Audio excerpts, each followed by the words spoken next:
आपको याद रखना है algae are simple planters algae, इस तरीके से आपको इसको रिमेंबर करना है। लेकिन एक टिप आपको याद रखनी है, मेमोराइजिंग तरीका और दूसरा होता है लर्निंग और अंडरस्टैंडिंग प्रोसेस। हाँ, यानी कि जिस स्टूडेंट के पास ज्यादा मेमोराइजिंग पावर है, जिसको पिक ज्यादा है memorising.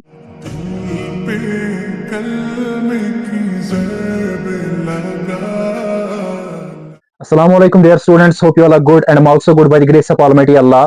I once again welcome you all on my YouTube channel. मुझे पता है कल भी 12th वालों को 2 ही दिन मिले थे फिजिक्स के अंदर, जिसकी वजह से वो रिवाइज नहीं कर पाए थे, और 11th वालों को 3 ही दिन उनको मिले हैं बायोलॉजी के अंदर, जिसकी वजह से बहुत ही ज्यादा वो परेशान है। क्या हम इस बायो को 3 दिन के अंदर कवर कर सकते हैं? अगर कर सकते हैं तो कौन सी चीजें हमें मद्देनजर रखनी चाहिए ताकि हम इस बायो को कम टाइम के अंदर रिवाइज कर पाएंगे सारे के सारे को, और उसके साथ साथ हमें 70 में से 70 मार्क्स आएंगे बायो के अंदर। तो बने रहिए इस वीडियो के अंदर, मैं आपको सारी बातें बताऊंगा कौन सी चीजें आपको करनी चाहिए ताकि आपको बायो के अंदर जो है आराम से आप रिवाइज कर सकते हो और अच्छे मार्क्स आ सकते हैं।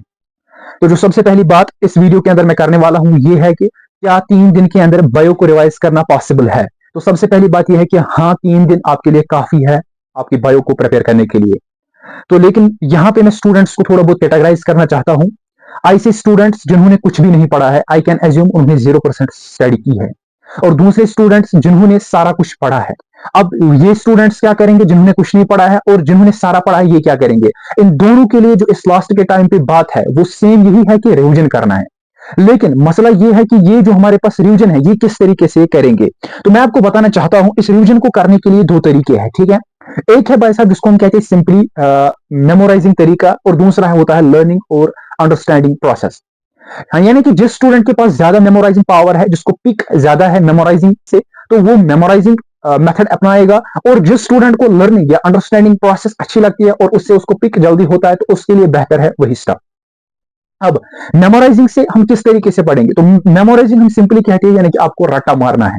ये रट्टा कैसे मारेंगे अभी बताऊंगा। और ये जो लर्निंग वाले है, ये जो हमारे पास अंडरस्टैंडिंग कंसेप्ट है, इसमें क्या करना होता है? इसमें चीजों को लर्न करना होता है, मतलब कंसेप्चुअली चीजों को समझना होता है, और उसके बाद आप आराम से क्वालिफाई कर सकते हो। और इस तरीके से भी स्टूडेंट्स ये इस मेथड को फॉलो करते हैं, और मैं भी यूजुअली इसी मेथड को प्रेफर करता हूं क्योंकि ये मुझे इजी मेथड लगता है कूप अप करने के लिए इस बायो को, ठीक है, या किसी भी सब्जेक्ट को। अब मसला ये है, लेट मी अंडरस्टैंड यू। आपके पास कल एक क्वेश्चन आया, give the characteristics of algae, ठीक है। अब एक स्टूडेंट है जिसको लर्न करना है, जिसको अंडरस्टैंड करना है, वो कैसे करेगा इसको अंडरस्टैंड? सबसे पहली बात ये समझना है, ये क्वेश्चन 2 मार्क्स का आता है, 3 मार्क्स का आता है, 5 मार्क्स का। 5 मार्क्स तो 2 ही क्वेश्चन आते हैं बायो के अंदर, तो इसका मतलब ये 3 मार्क्स का क्वेश्चन है। अगर ये 3 मार्क्स का क्वेश्चन आएगा तो इसका मतलब ये है कि मुझे 4 जनरल कैरेक्टरिस्टिक्स कम से कम याद रखने हैं। अब मैं किस तरीके से इसको पढ़ूंगा? जो ही मैंने कॉपी खोली तो कॉपी पे बहुत सारे पॉइंट्स लिखे थे एल्गे में, और पहले 4 पॉइंट्स लिखे थे एल्गे में। पहला पॉइंट क्या था?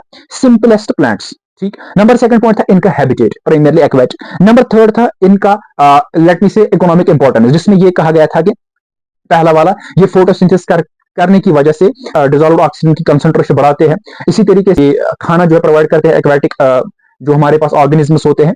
ओके, अब आपने इसको किस तरीके से लर्न करना? लर्न इस तरीके से करना, आप सिंपली कॉपी को इस तरीके से रखोगे तो आप सिंपली रिमेंबर करोगे, आप लर्न करोगे, जैसे कि एल्गे इनसे simplest plants. Number second algae ये इनका habitat primary aquatic. Number third economic importance due to photosynthesis, ये हेल्प करते हैं, they help in providing food to the aquatic bodies. Number second they help in increment of dissolved oxygen in the ocean. This is the process, जिस तरीके से आपको ये follow करना है और इस तरीके से आपको रिमेंबर हो जाए, और इसी को जो है बार बार रिपीट करना है।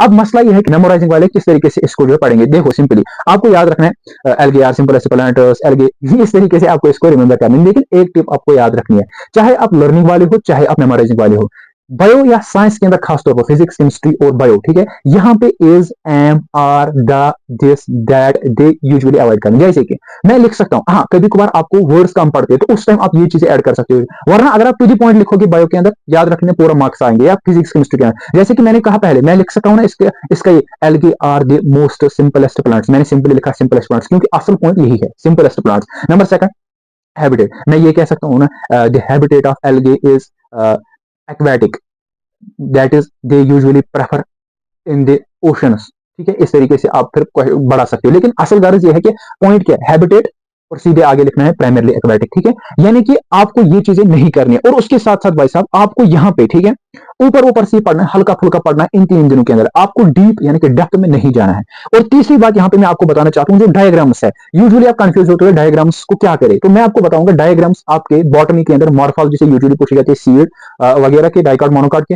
और जो हमारे पास जोलॉजी है, आपका जो डायग्राम है वो पूछा जाता है ह्यूमन फिजियोलॉजी से, जो एक्सक्रीटरी सिस्टम है उसमें जो है नेफ्रॉन की डायग्राम पूछी जाती है, और दूसरा न्यूरॉन जो है यूजुअली आपको पूछा जाता है। ये मतलब ह्यूमन फिजियोलॉजी से आपको ये डायग्राम्स पूछे जा सकते हैं, बाकी डायग्राम्स आपको नहीं पूछेंगे। और फिर भी अगर आपको कंफ्यूजन है तो मैंने अपने गेस्ट पेपर के अंदर जो पूरे मतलब क्वेश्चंस वो दिए हैं कि जहां से आपको डायग्राम्स पूछे जा सकते हैं। याद रख लेना है, याद रख लेना है, याद रख लेना है, चाहे आप भाई साहब लर्निंग मेथड से करते हो, चाहे आप भाई साहब मेमोराइजिंग मेथड से करते हो, करने हैं आपको इन 3 दिन के अंदर इंपॉर्टेंट क्वेश्चन।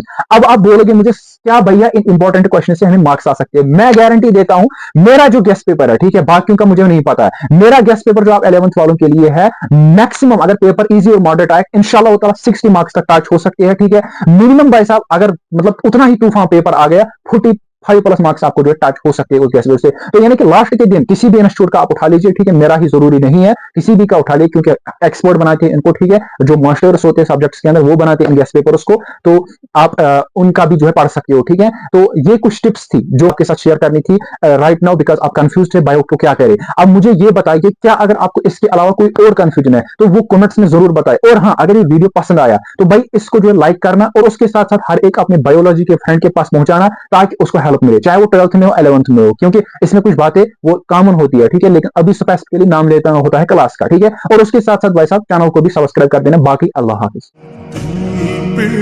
कलम की ज़रब लगा